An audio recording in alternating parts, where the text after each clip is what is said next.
Hi again. The next concept that we have, or the next tip that we have for the investment, that is the concept of the risk. Very basic thing, or you can say the overall crux of the concept is that limit your risk.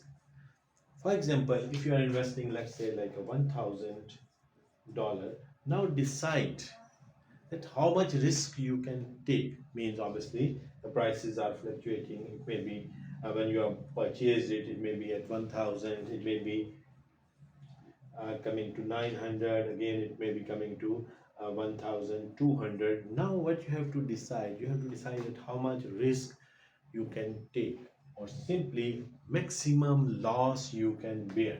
So this is the concept, that how much the maximum loss you can bear. Let's say for the $1,000 you have invested, and you say that okay, a maximum loss I can bear like $100. It means when the prices will come up to $900, what we have to do, we have to go for the exit.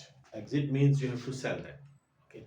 Obviously, there's a chances that in the future the prices will go up, but again, you have to decide that what the maximum risk you want to take for the specific. Especially for the beginners, it's very important, because sometimes it happens that they are just waiting, and then it is coming, let's say, to the $100 only, and then they are so much disappointed that they are not going to invest anymore, they are not taking the risk anymore. So it is better, it may be like not only $100, it may be simply, you can say that you can take only a $50 risk. It means when the prices will go down, if the prices are coming down and they go down to 950, what you have to do, you have to go the for the exit. So this is the most important thing.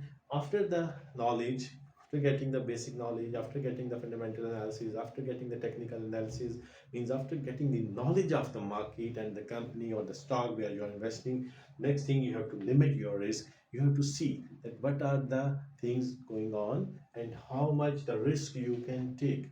If you are risk averse person, so it may be like a $20, $50, but if you are risk seeker, it may be like $100. But again, you should limit that thing. That is a very important thing. The second important thing while making the investment, that you have to limit your risk.